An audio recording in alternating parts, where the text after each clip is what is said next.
안녕하세요. 썰산함 구독자 여러분. 올해로 40대 중반이 된 구독자입니다. 오늘은 누구에게도 얘기한 적 없던 제 이야기를 해보려고 합니다. 제 기억 속 첫 장면은 어머니가 울고 있는 장면입니다.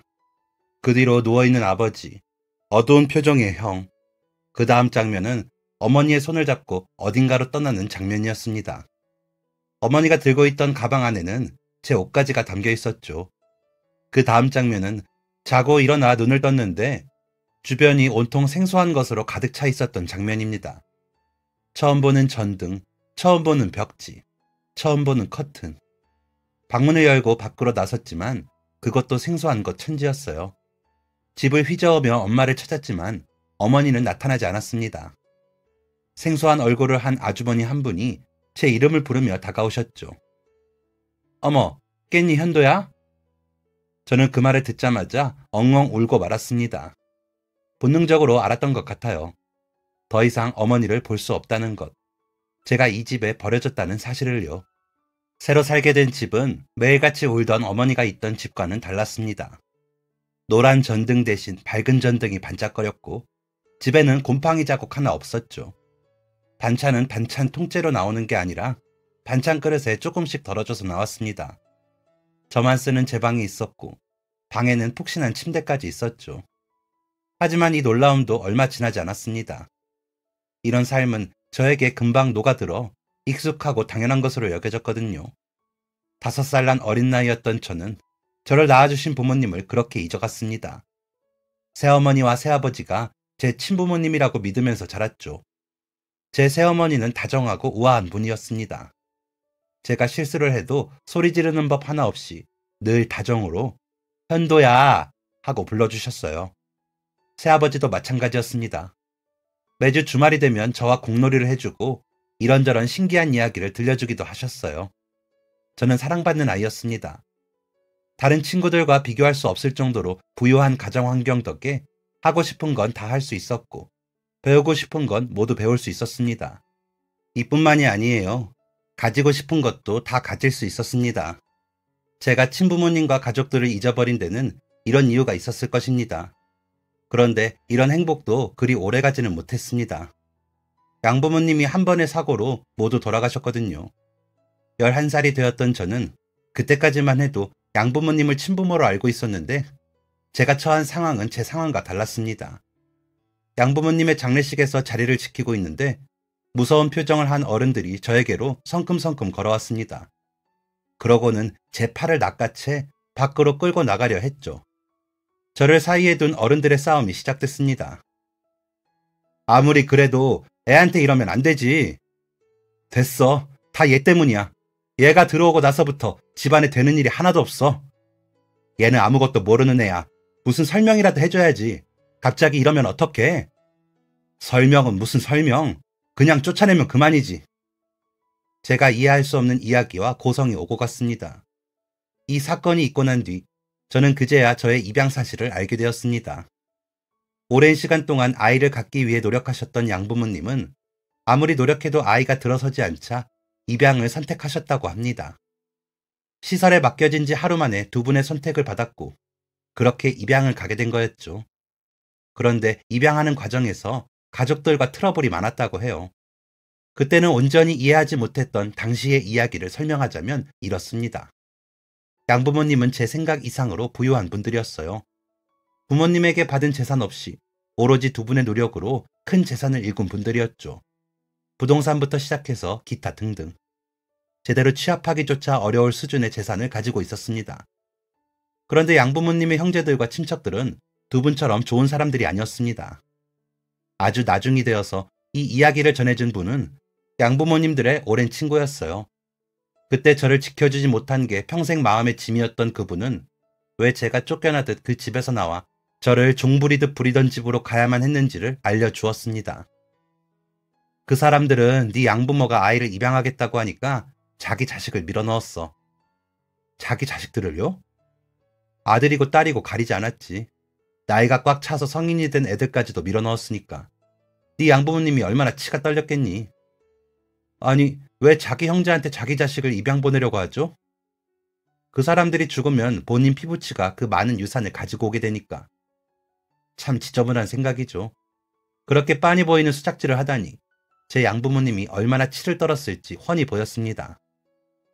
아이를 입양한다고 하기 전부터 본인 아이들을 밀어넣기는 했어. 아이가 안 들어서니까 이때가 기회라고 생각했던 거지. 대놓고 아이가 안 생겼으면 좋겠다고 저주하는 인간들도 있었어. 양부모님의 친구는 치를 떨며 이야기했습니다. 그건 저도 마찬가지였고요. 그런 상황에서 네가 왔으니 모든 사람들이 너를 눈엣 가시로 여겼단다. 이 이야기를 전하는 목소리에는 떨림이 묻어나 있었지만 그때 저는 겨우 그런 말에 상처를 받을 정도로 쇠약한 사람이 아니었습니다. 산전수전 공중전을 다 겪은 사람이었거든요. 저는 20대 후반이 넘어서까지 늘 궁금했던 것을 물었습니다. 그럼 저는 파양된 건가요? 어린 저를 지켜줄 사람은 없었다는 게 대답이었습니다. 너무나 갑작스러운 죽음에 유언장도 작성되지 않았고 유일한 제 편이었던 양부모님의 친구분은 법적으로 남이었거든요. 그분은 이 말을 전하는 내내 고개를 푹 숙이고 있으셨습니다. 네 양부모님은 널 정말 친자식으로 생각했기 때문에 모든 걸 너한테 물려주려고 했을 거야. 그 파렴치한들한테 자기들이 읽은 것들을 줄 리가 없지. 미안하다. 그 사람들이 어떻게든 널 파양할 거라는 걸 알고 있었는데도 너를 지키지 못했어. 그 인간들이 자기들 멋대로 다른 집에 보내버렸거든. 양부모님과 함께 부족함 없이 모든 걸 누리며 살았던 제 어린 시절에 먹구름이 끼기 시작한 때가 바로 그때였습니다. 제 앞에 있는 양부모님의 친구가 죄책감에 사로잡혀 눈물을 뚝뚝 흘리던 이유도 바로 그 때문이었죠. 저는 마지막으로 가장 궁금했던 것을 물어봤습니다. 제 친부모님을 아시나요? 그분은 고개를 가로저었습니다. 꼭 한 번쯤은 친부모님을 만나고 싶었는데 마지막 희망마저 사라지자 마음이 푹 가라앉더군요. 네 친부모님을 직접 본 적은 없지만 네가 왜 입양을 오게 됐는지는 알고 있어. 저는 친부모님이라고 믿어 의심치 않던 분들이 양부모님이었다는 사실과 저를 종부리듯 대했던 집으로 가게 된 이후부터 매일같이 궁금했던 그 이야기를 듣게 되었습니다. 내 친부모님은 사정이 어려운 분들이었어. 네가 생각하는 것 이상으로 형편이 안 좋았을 거야. 가뜩이나 안 좋은 형편에 네 아버지가 병으로 쓰러졌고 네 어머니 혼자 아버지의 병간호와 생계를 책임졌지. 제 친부모님은 그들의 부모에게서 좋은 것을 물려받은 게 아니라 빚을 물려받았다고 했습니다. 처음부터 알았던 빚도 아니었어요. 부모님이 돌아가시고 난 뒤 가장 어렵고 가장 힘들 때 빚의 존재를 알게 되었다고 했죠. 빚이 있다는 사실을 알게 되었을 때는 아이가 배에 있는 상황이었다고 했습니다. 그 아이가 바로 제 형이었고요. 형이 있었다는 건 전혀 기억 못했어요. 그럴 수 있지. 오래된 이야기이기도 하고 그때 너는 어렸잖니. 형과 저는 나이 차이가 꽤 많이 났다고 했습니다. 숨통이 트이고 난 뒤에 저를 가졌으니 차이가 날 수밖에요. 그 이후에는 말했던 대로입니다. 아버지는 쓰러졌고 어머니는 집안의 모든 것을 책임져야 했죠. 양부모님의 친구분은 저에게 낡고 다른 편지 한 통을 전해주셨습니다. 누렇게 색이 변한 편지를 멀뚱히 보고 있자 그 편지에 대해 들을 수 있었어요. 네가 처음 왔을 때 보자기 안에 들어있던 편지야. 네 양부모님 그렇게 되고 그 인간들이 너를 멋대로 보내버렸을 때 유품과 네 짐을 정리하면서 발견했어. 아마 네가 크면 보여주려고 보관해둔 것 같아. 이걸 꼭 전해주려고 했는데 이제야 전해주네. 편지를 조심스럽게 열었더니 얼룩덜룩하게 물들어 있는 편지지에 글자가 적혀 있는 게 보였습니다. 읽어보렴. 저는 그 편지를 한자 한자 천천히 읽었고 눈물로 얼굴을 적실 수밖에 없었습니다. 우리 아들 잘 지내고 있니? 너에게 안부를 묻고는 있지만 엄마는 네가 이 편지를 읽지 않았으면 해. 엄마는 잊고 그저 네 인생을 살았으면 해. 네가 읽지 않기를 바라면서 이 편지를 남기는 내 모습을 보이는 게 너무나 모순적이지만 이게 너를 보는 마지막이라 하니 엄마로서 마지막 흔적이라도 남기고 싶구나. 너에게 하고 싶은 말이 많은데 차마 입 밖으로 내지 못해 이렇게 글로라도 적는다. 변명이라고 드릴 수 있겠지만 지금 우리가 살고 있는 집에는 쌀이 떨어진 지 오래란다. 매일 동네 사람들의 집을 번갈아 돌아가며 쌀을 한 컵씩 받아와. 그걸로 너희들을 먹이고 나는 4등분한 라면을 뜨거운 물에 풀어서 먹고 있어. 갑자기 쓰러진 네 아버지는 이제 눈조차 뜨지 못하는구나. 시간이 되면 남편의 자세를 바꿔주고 몸을 닦아줘. 시체처럼 누워만 있는 남편의 모습을 보면 가슴이 사무치게 아프단다. 내 고생 때문이 아니야. 내 자식들이 배고픈 모습을 보면 마음이 찢어질 듯 아파. 누구라도 원망하고 싶었지만 원망하지 못했고, 엄마니까, 아내니까 그저 버티고 있었는데, 동네 사람들에게 물려받은 너희의 옷은 해지고 하루가 다르게 커가는 너희의 몸과 맞지 않아 팔과 다리의 길이가 짧아진 옷을 보면 뒤돌아 눈물 흘리곤 했단다. 그런 너희에게 따뜻한 밥과 포근한 집을 만들어 주었어. 곰팡이 가득 핀 햇빛도 들지 않는 이 반지하 단칸방에서 벗어나게 해주고 싶었어. 용서해달라는 말은 차마 하지 못하겠구나. 그저 네가 행복하길 바란다. 사랑한다, 우리 아가. 고개를 숙인 채 편지를 꽉 쥐고 눈물을 흘리며 말했습니다. 이랬으면 찾으러 왔어야지. 한이 섞인 울음이었어요. 20살이 될 때까지 저를 괴롭혔던 그 사람들 때문이었죠. 양부모님이 돌아가신 뒤 휩쓸리듯 가게 된 집에서 만난 부부는 자신들을 저의 친부모라고 말했습니다. 저를 보호해주던 양부모님의 죽음으로 혼란스럽던 저는 부모가 생겼다는 사실에, 그것도 나를 낳아준 사람들이 다시 저를 찾아와 주었다는 사실에 안도감과 기쁨을 함께 경험했습니다. 아이고, 내 새끼. 언제 이렇게 컸어. 엄마 아빠가 늦어서 미안해.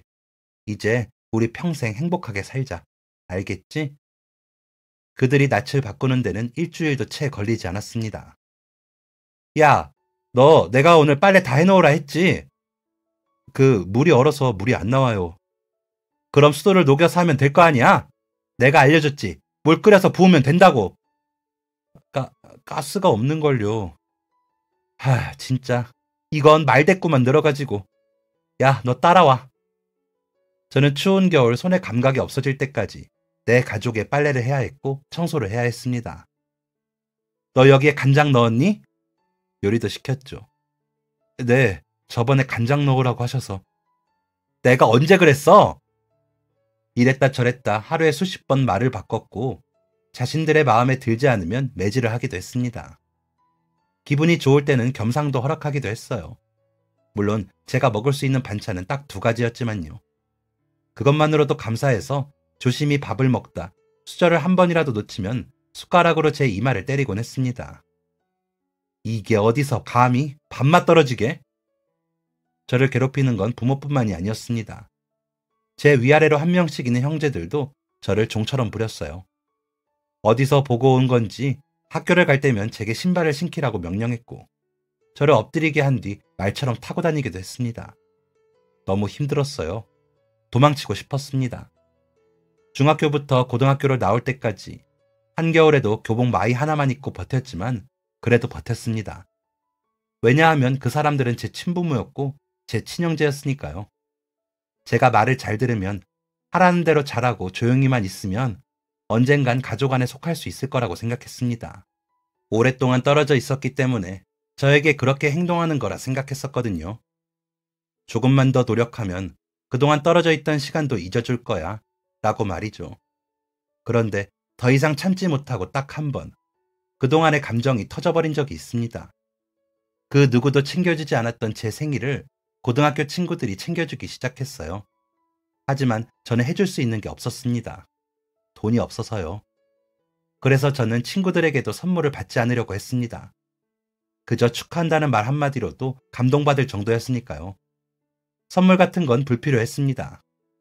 친구들은 그럼에도 불구하고 작은 선물들을 준비해 주었지만 제가 너무나도 부담스러워하자 그마저도 하지 못했습니다. 그런데 유독 추웠던 겨울, 그날도 저는 마이 하나에 의존해 학교에 도착했습니다. 얇은 신발과 오랫동안 물려 입어 얇아진 교복. 덜덜 떨며 교실로 들어가자 저에게로 시선이 집중됐습니다. 덜덜 떨면서 교실 안으로 들어온 것도, 기록적인 한파가 닥친 날에 마이 하나만 입고 교실로 들어온 것도 신기했겠죠.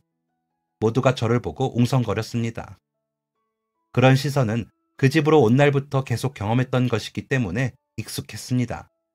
그런데 그때 한 친구가 한마디를 던졌습니다. 그지 새끼. 그날따라 왜 그렇게 기분이 안 좋았는지 모를 그 친구는 안이 꼽다는 표정으로 저를 위아래로 훑었습니다.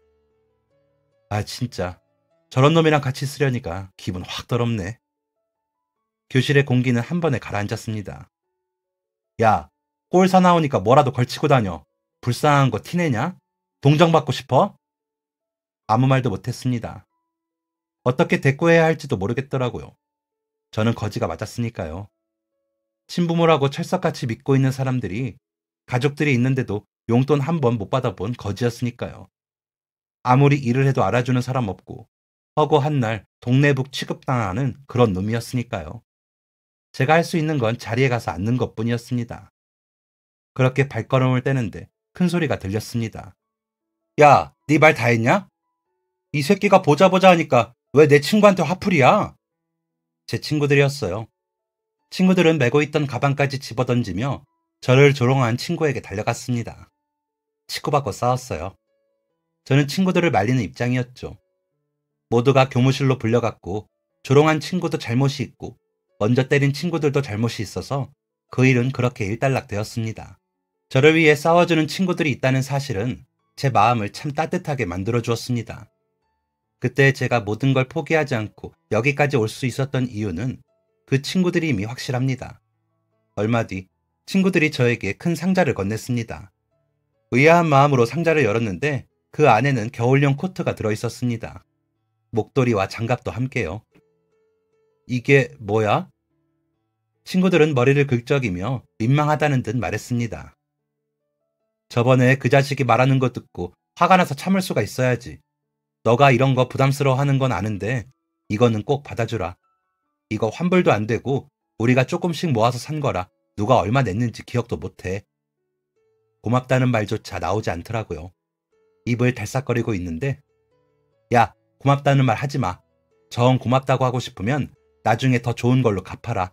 알겠냐? 가족들이 나에게 등을 돌려도 내 편이 되어주는 사람이 있다는 사실은 살아갈 힘을 주었죠.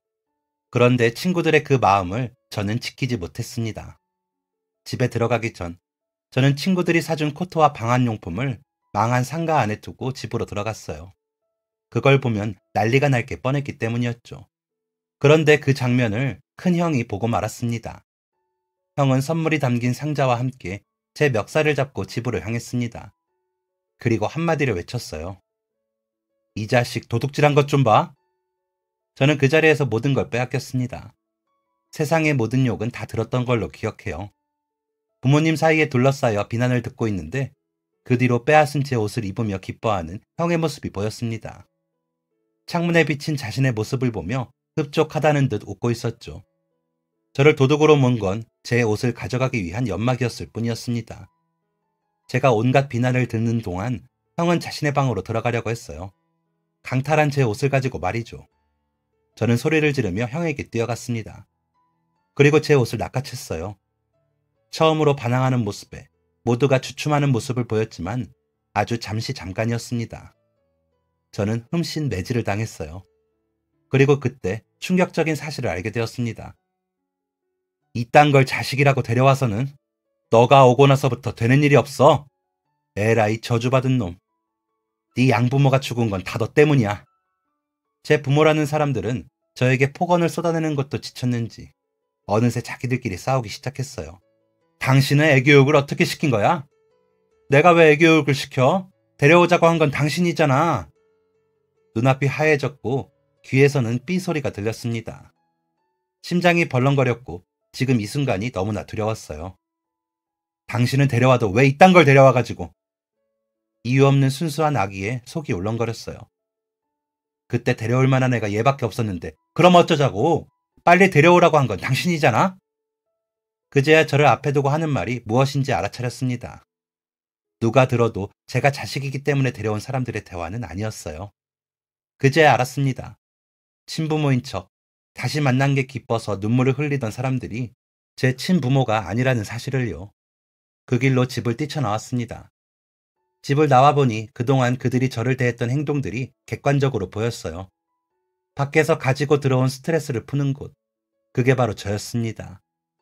자신들의 감정을 쏟아낼 곳이 필요했고 싼 값에 자신들을 보필할 사람이 필요해서 저를 데려온 것이었어요. 세상이 미웠습니다.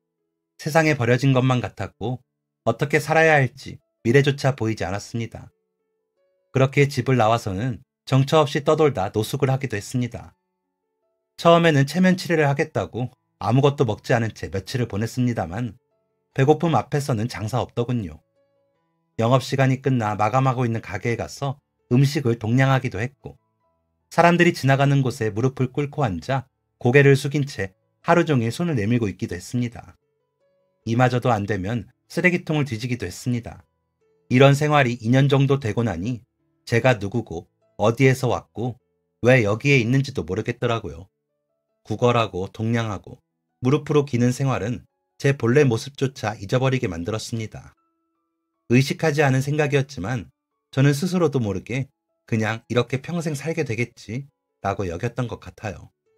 그렇기에 노력이라는 걸 할 줄 몰랐고 벗어나고자 몸부림치지도 않았습니다. 그렇게 또 속절없이 시간이 흘렀고 제가 노숙을 하던 주변에 식사 봉사하는 사람들이 왔다는 소식이 들렸습니다. 얼마 만에 따뜻한 밥이냐는 생각에 모든 노숙자들이 거기로 몰려들었고 저도 그중 한 명이었습니다.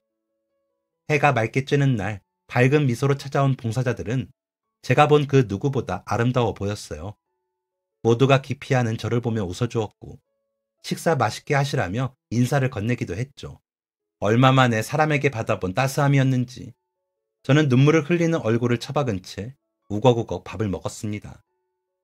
주변의 노숙자 아저씨들 중에는 감사한 것도 모르는 사람들이 있었어요.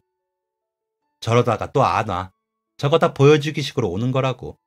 불쌍한 우리 이용해서 좋은 인간들인 척 포장하는 거야. 솔직히 저 인간들이랑 우리랑 다를 게 뭐야? 왜 우리를 동정하는데? 라고 말하면서 그들이 준 빵과 우유는 맛있게 먹는 사람들이었죠. 하지만 저는 그 말에 동의하지 않았습니다. 저를 대하는 그 사람들의 태도는 분명 진심이었거든요. 또 그 아저씨의 말과 달리 봉사자들은 정해진 요일에 정해진 시간에 항상 저희를 만나러 왔습니다. 시간이 흐르자 봉사자들을 경계했던 노숙자들의 마음도 많이 열렸고 봉사자들과 노숙자들 사이의 경계는 많이 허물어졌습니다. 그때부터 제 마음에 희망이라는 게 생겼던 것 같습니다. 노숙자들이 소주병을 깨부수고 고성을 지르며 싸우는 모습을 볼 때도 별 생각이 안 들었던 제가 그 모습을 보면서 싸움을 말리고 있었고 제가 살던 환경이 눈에 보이기 시작했습니다. 쥐가 다니고 곰팡이 핀 이불이 널브러진 쓰레기를 대충 옆으로 치워 냄새가 나는 그런 곳이었죠. 대체 이런 곳을 어떻게 참고 살았는지 스스로가 이해되지 않았습니다. 그때부터 제 삶은 조금씩 변하기 시작했어요. 머무는 곳을 청소하기 시작했고 낮에 자고 밤에 움직이는 그런 생활이 아니라 조금씩 일찍 움직이게 되었습니다. 꼭두 새벽에 일어나면 공중 화장실에서 세수를 하고 머리를 감았고 낡고 냄새나는 옷이 아니라 조금 더 나은 옷을 주워다 입게 되었죠. 제가 변하기 시작하니 제 주변이 달라지기 시작했습니다. 어김없이 식사 봉사를 하러 봉사자들이 온 날 머리카락이 길어 눈을 덮고 우중충했던 저에게 봉사자들이 말을 걸기 시작했습니다. 그렇게 2주가 지났고 늘 얼굴을 마주하던 봉사자 한 명이 저에게 다가왔습니다. 항상 먼저 말을 건네는 사람이었기 때문에 평소처럼 대화했죠. 요즘 지내는 건 좀 어때요? 예전보다는 좀 나아요. 여기 오시고 난 뒤부터 많이 좋아졌어요. 식사는 잘하고 계시는 거죠? 오실 때 한 번씩 잘 먹고 있으니까요. 그래도 예전보다 나아요. 봉사자는 할 말이 있는 듯이 입을 달싹였습니다. 혹시 교육받아볼 생각 없어요? 네? 교육이요? 저희 센터에서 노숙인들 대상으로 직업교육을 하고 있거든요. 재활도 하고. 너무 감사한 제안이었습니다. 그런데 왜 이걸 이렇게 조심스럽게 물어보세요? 더 듣지 않아도 너무 좋은 제안인데요. 봉사자는 머리를 긁적이며 대답했습니다. 그게 그동안 정말 많은 분들한테 제안을 했었는데 다들 원하지 않으시더라고요. 안 봐도 뻔했습니다. 대부분 저와 비슷한 상황이었겠죠. 더 이상 아무것도 할 힘이 없는, 그저 그냥 이렇게 살다가 가버리면 그만일 인생이라고 생각하며 하루하루를 연명하는 그런 삶. 좋은 기회가 와도 잡을 만한 여력이 없었겠죠. 하지만 저는 달랐습니다. 저에게 찾아온 이 기회를 놓치고 싶지 않았죠. 그런데 왜 저한테? 뵐 때마다 조금씩 달라지시더라고요. 의지가 있으실 것 같았어요. 저는 그날 바로 살던 곳에서 나오게 되었습니다. 챙길 것도 없는 짐, 지내던 자리만 정리하고 나왔죠. 그날부터 제 인생은 새로워졌습니다. 공중 화장실에서는 해결하지 못했던 더럽고 냄새나는 몸을 씻었고 작지만 따뜻한 잠자리가 생겼습니다. 시간에 맞춰서 밥을 먹을 수 있었고 밥을 먹기 위해 거리를 헤매지 않아도 되었어요. 그 중에서 가장 좋았던 것은 교육을 받는 것이었습니다. 직업 교육 외에 기본적인 교육을 받게 되었는데 저는 직업 교육을 받으면서 고등학교 검정고시까지 치러 고등학교 졸업장을 가지게 되었습니다. 직업 교육을 마치고 가게 된 곳은 가구 공장이었는데 가구를 찍어내는 공장이 아니라 수제 공업을 하는 곳이었습니다. 그곳에서는 전문적인 기술을 가질 수 있게 되었어요. 땀 흘려 일하는 결과가 가구의 모양으로 나타나니 뿌듯했고 비로소 살아간다는 게 무엇인지 알게 되었습니다. 우여곡절이 참 많았어요. 일을 못한다며 사장님에게 혼쭐이 나기도 하고 열심히 만든 가구의 품질이 떨어진다며 가구가 분해되기도 하고 그럼에도 그곳에서 일하는 것이 즐거웠습니다. 통에 돈이 쌓이는 것을 넘어 목표가 생겼거든요. 장인이 되겠다는 목표 말이죠. 23살, 24살, 25살. 그렇게 시간이 쭉쭉 흘러 20대 후반이 되었습니다. 27살이 되니 사장님은 하루가 멀다 하고 제 연애 사업을 물으셨어요. 너는 젊은 자식이 연애는 안 하냐? 그건 제가 알아서 할게요. 사장님은 젊은 애 연애사에 왜 이리 관심이 많으실까? 사장님은 손에 들고 있던 숟가락으로 제 머리를 딱 때리며 잔소리를 했습니다. 이 녀석아, 사람은 각자 짝이 있는 거야. 늙어서 외롭게 죽기 싫으면 얼른 좋은 짝 만나서 결혼해. 나 아직 30도 안 됐거든요. 난 그 나이 때 애가 셋이었어. 사장님, 애 둘이잖아요. 이놈이. 툴툴거리고 입이 험한 사장님과 매일같이 티격태격했지만 그때가 제 인생에서 가장 사람 냄새나는 순간이었습니다.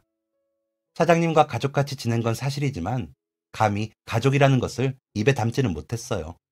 사실 생각도 하지 못했습니다. 저는 가족이라는 것에 너무 큰 상처를 가지고 있었기 때문이었어요. 낳아준 부모는 나를 버렸고 나를 사랑으로 키우리라 마음먹었던 양부모님은 알고 보니 친부모가 아니었고 인사조차 하지 못한 채 죽었으며 친부모라고 생각했던 이들은 저를 가족이 아닌 종으로 부리기 위해 저를 데려갔던 거니까요. 제 기준에서 가족이란 결코 좋은 게 아니었습니다. 그래서 사장님과는 알게 모르게 거리를 뒀고 그 거리감은 저 스스로에게도 죄책감으로 남아있었습니다. 결혼에 대해 회의적이었던 이유도 이 때문이었어요. 제대로 된 가정에서 자라본 적 없는 제가 좋은 가정을 꾸릴 수 있을 거란 확신이 안 들었거든요. 가정을 이룬 날을 상상해 보려고 했지만 도무지 그려지지가 않았습니다. 그래도 좋은 기억으로 남아있던 양부모님과의 시간도 점점 흐릿해져 갔거든요. 저는 사장님이 연애, 결혼 얘기를 할 때마다 도망치기 일쑤였습니다. 야 이놈아, 연애하라니까. 됐다니까요. 결혼 잔소리는 사장님에서 끝나지 않았습니다. 사장님과 어떤 대화를 나눈 건지 사모님까지도 저를 닥달하기 시작하셨어요. 사모님까지 왜 이러세요? 제가 진짜 알아서 한다니까요. 우리는 그냥 걱정돼서 그러지. 결혼해라. 싫다. 연애라도 해라. 그것도 싫다. 이런 실랑이가 계속되던 중에 사모님이 진지한 표정으로 물으셨습니다. 결혼하지 않으려는 이유라도 있는 거니? 무어라 대답할 수 없었던 저는 그저 고개를 저었습니다. 그런데 사모님은 저보다 저를 더 잘 알고 계셨어요. 네가 처음에 왔을 때 너한테 어떤 사정이 있었는지 다 들었었지. 네, 맞아요. 네가 겪은 상처를 알고 있지만 나나 내 남편이나 너를 완전히 이해해 줄 수는 없을 거야. 그렇죠? 네가 이곳이 아니라 다른 곳으로 떠나겠다고 할 수도 있는 거고. 그럴 일은 없어요. 그래, 고맙구나. 그런데 네가 떠나지 않아도 우리가 떠날 수도 있잖니. 나나 내 남편은 늙었고 너도 알겠지만 저희 고집 때문에 일을 놓지 못하고 있는 거야. 사실 일을 할 수가 없는 상황인 거 너도 알지? 애써 무시하던 사실이었습니다. 사장님은 처음 봤을 때와 비교해서 너무 늙으셨거든요. 젊어서부터 지금까지 하루도 제대로 쉬어본 적 없는 사람이야. 지금까지는 어떻게든 버텼는데 본인도 이젠 안 된다고 생각하는 것 같아.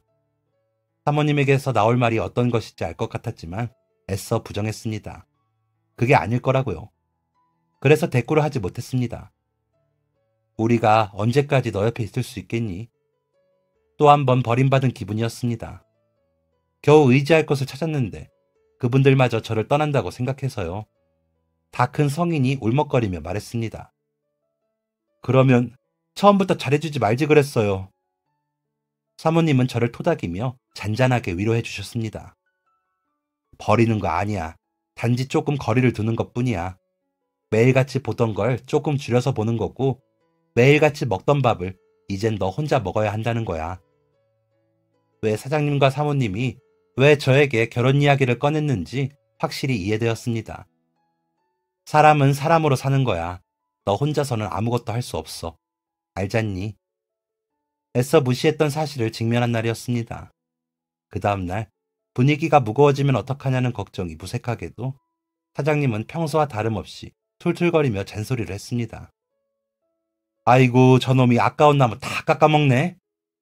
사장님, 제 경력도 이제 좀 됐거든요. 잔소리 좀 그만하고 저리 가세요. 저도 다 생각이 있다니까요. 생각은 무슨 생각. 척 보면 척이지. 넌 아직도 멀었다 이놈아. 순간 이 정겨움이 언제까지 지속될까 서글퍼졌어요. 그럼 제가 좀 더 잘할 때까지 계시던가요. 사장님은 입 밖으로 내려던 말을 속으로 삼키셨습니다. 휙 하고 돌아서 저를 등지시고는 뚜벅뚜벅 걸어가셨죠. 그러더니 딱 한마디를 던지셨습니다. 저기 초등학교 앞에 피아노 학원이 생겼대. 거 선생님이 참하더라. 또 내 말 무시하시네. 사장님의 말은 제 기억에서 금방 잊혔습니다. 기억이 사라지는 동안 사장님의 몸 상태는 속도를 붙여 나빠지기 시작했어요. 사모님이 목소리를 높이는 일도 많아졌습니다. 그만하고 들어오라니까. 이렇게 열심히 일해놓고 밤에 앓으면 무슨 소용이야. 당신은 가만히 있어. 이것만 하고 갈 테니까. 저 양반이 진짜. 이런 열정에도 사장님은 사랑하던 일을 스스로 손을 놓을 수밖에 없었습니다. 허허 웃으면서 머쓱한 표정으로. 시간에 장사 없다는 말이 딱 맞네. 말하시던 사장님. 사장님은 저를 볼 때마다 가족 이야기를 꺼내셨습니다. 너야말로 가족이 필요한 아이 아니겠니? 그때는 그 말을 온전히 다 이해하지 못했지만 사장님은 제가 가진 상처를 누구보다 잘 아는 분이셨던 것입니다. 가족에게 받은 상처는 가족으로 온전히 치유받을 수 있다는 걸 알고 계셨던 것이죠. 진짜 만날 때마다 결혼 얘기를 하시니 나원 참. 사장님의 병원 진료가 있어 모셔다 드리고 나오는 길. 여느 때와 다름없이 결혼 잔소리로 머리를 짚으며 나오는데 병원 앞에 앉아있던 한 여자와 눈이 마주쳤습니다. 여자는 제 눈을 피하지 않고 예쁘게 웃어주었고 그 미소는 오랫동안 제 머릿속에서 떠나지 않았습니다. 그 여자를 다시 만난 곳은 다른 곳도 아닌 제 일터였어요.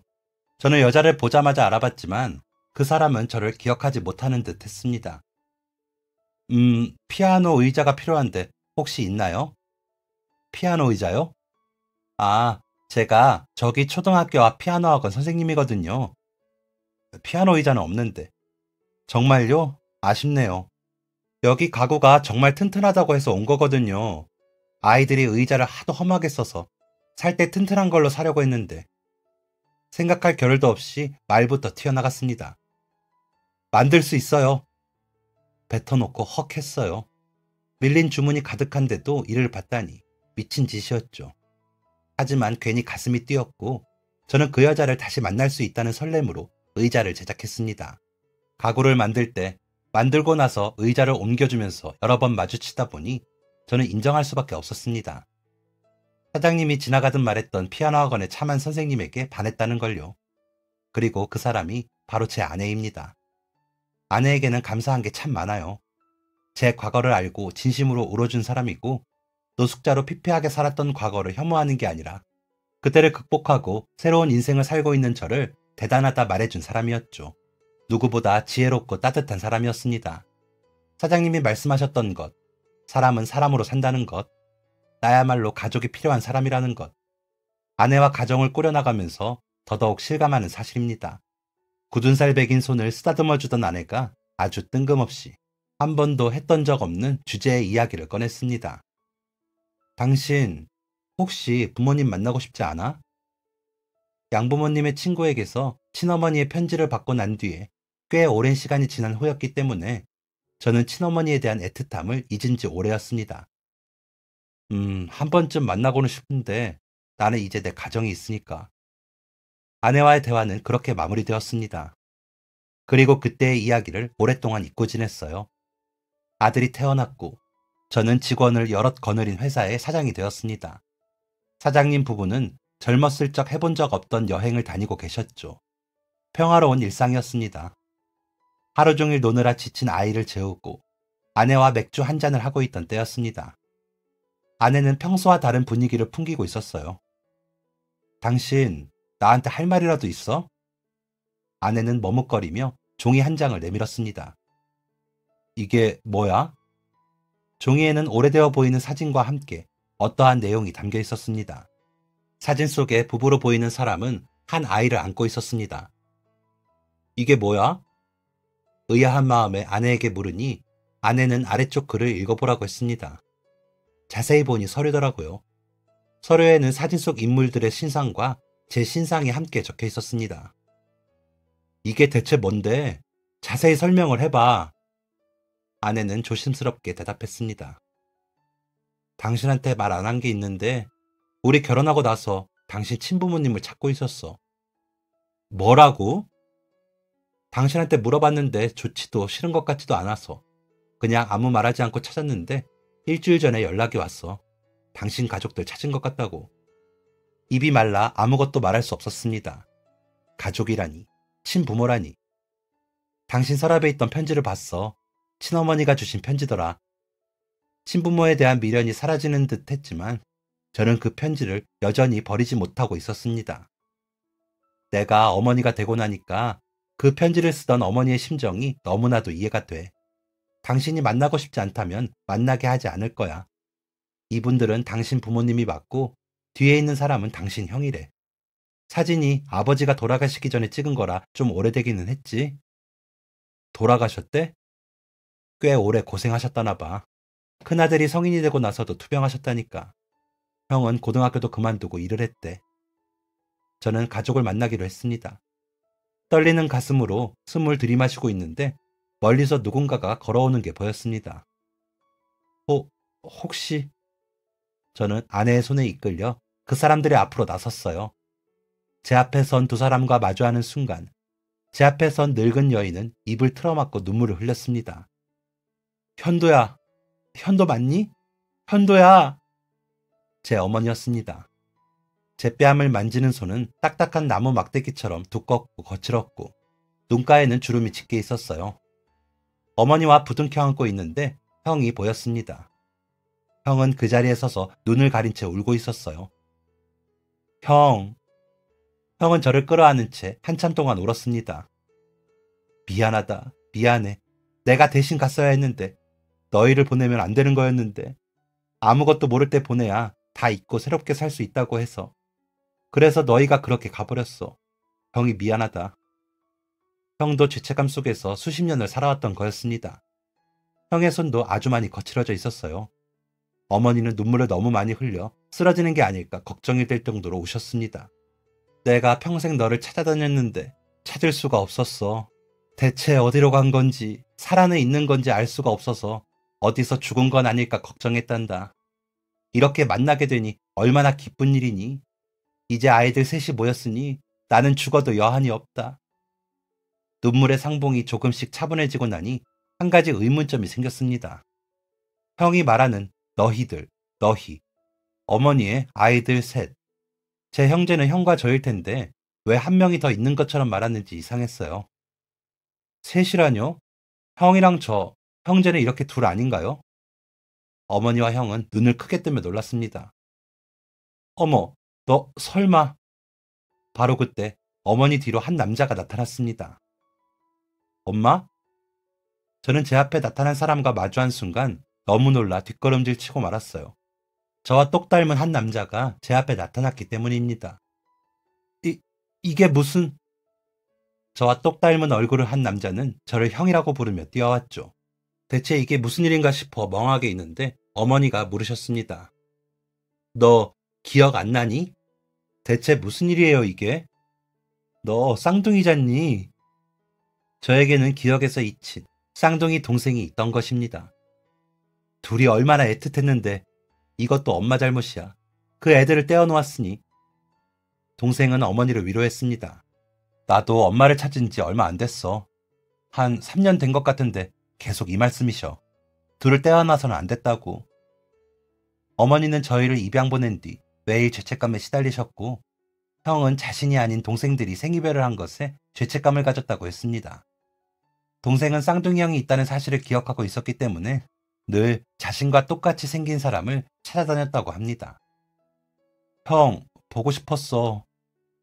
보고 싶었다 말하는 동생의 한마디에는 세월의 무게가 얹혀져 있었습니다. 그렇게 어머니와 형이 죄책감을 떨치지 못하고 저희를 찾았을 때 저는 사라졌고 동생은 행방을 알 수 없었죠. 그렇게 수십 년이 지나 저희를 찾은 것이었습니다. 이것을 가능하게 해준 아내를 돌아보니 아내는 곁에서 조용히 눈물을 흘리고 있었어요. 어머니, 제 아내입니다. 어머니는 아내의 손을 꼭 잡고 곱다, 고와. 우리 아들이랑 함께 있어줘서 고마워. 라며 연신 고마움을 표현하셨죠. 먼 길을 돌아 만나게 된 진짜 가족들과의 시간은 생각보다 어색하지 않았습니다. 각자의 자리에서 열심히 살고 있었고 열심히 산 보답을 삶에서 받고 있었습니다. 그렇게 2년 정도가 지났을 때 동생이 통화하는 것을 우연히 듣게 되었어요. 네, 조금만 더 시간을 주시면. 네, 알겠습니다. 대체 무슨 일인지 입을 열지 않는 동생을 추궁해서 어떤 일인지 알 수 있었습니다. 수술을 했었다고? 응, 가족들을 찾았다는 연락을 받자마자 수술을 했는데 경과가 좋지 않아서 여러 번 재수술을 했고 그것 때문에 병원비가 좀 많이 나왔어. 어디에 손 벌릴 거 하나 없이 홀로 병을 이겨내야 했던 것도 안타까운데 병원비로 빚을 내고 그것 때문에 힘들어하다니. 왜 말 안 했어? 돈 때문에 가족들을 찾았다고 생각할까 봐. 저와 똑같은 얼굴을 한 채 눈치를 보는 동생을 보니 더더욱 마음이 아팠습니다. 나 정말 괜찮아 형. 일도 열심히 하고 있고 이번 달 이자는 냈으니까 소문 돌렸어. 라고 말하는 것도 말이죠. 저는 집으로 돌아가 아내에게 이야기를 전했고 아내는 지금 당장 병원비를 해결하라고 저를 떠밀듯 내보냈습니다. 병원비는 생각 이상으로 너무 많았어요. 동생이 하고 있는 일로는 감당이 안 될 게 분명했습니다. 하지만 저는 가능했어요. 그 자리에서 병원비를 완납했습니다. 그리고 이 사실은 비밀로 붙이려고 했지만 동생은 제가 병원비를 냈다는 사실을 바로 알아챘습니다. 형, 왜 그랬어? 나 빚지고 싶지 않아. 그냥 생긴 돈이 아닐 텐데 이 큰 돈을 나한테 쓰면 어떡해. 나랑 다시 만난 지 얼마 되지도 않았는데 형수님이 뭐라고 생각하겠어. 고개를 푹 숙이고 눈치를 보며 말하는 동생의 어깨를 툭툭 치며 말해주었습니다. 오래 보지 못했어도 아무리 생이별을 했어도 우리는 피가 섞인 형제잖냐. 가족이잖아. 난 그 돈 하나도 안 아까우니까 눈치 보지 마. 그리고 네 형수랑도 이야기 다 끝냈고. 동생은 어깨를 들썩이며 겨우 한마디를 내뱉었습니다. 형, 고마워. 그리고 저와 제 동생의 눈에서는 눈물이 타고 흘러내리고 있었죠. 얼마나 오랫동안 서로 부둥켜 안고 울었는지 모르겠습니다. 목이 쉴 정도로 울고 나니 이상하게도 그동안 나를 고생시켰던 인생에게 위로받는 기분이 들었습니다. 되돌아보면 제 인생의 난이도는 꽤 높았던 것 같습니다. 어려움이 없던 인생이었다면 좋았겠지만 이미 겪어버린 일인데 뭘 어쩌겠어요. 지금 이렇게 잘 살고 있다는 게 중요한 거겠죠. 사연을 마무리하기 전에 한 가지 말씀드리자면 제 양부모님에게서 모든 것을 빼앗았던 철면피 친척들의 결말은 패가 망신이었습니다. 돈 때문에 서로 물고 뜯고 인간성마저 버렸으니 당연한 결말이겠죠. 저는 가족들과 함께하는 시간 1분 1초가 매 순간이 너무나 행복합니다. 서로의 눈을 바라보고 시답잖은 대화를 나누고 남에겐 말 못하는 고민을 털어놓는 이 순간들이 너무나 감사하죠. 여러분의 가정도 이렇기를 바랍니다. 매 순간 행복하시고 매 순간 사랑하세요. 그리고 모두 행복하세요. 제 사연을 읽어주셔서 감사합니다. 안녕히 계세요. 지금까지 사연 들어주셔서 감사합니다. 사연이 재밌으셨다면 구독과 좋아요를 눌러주세요.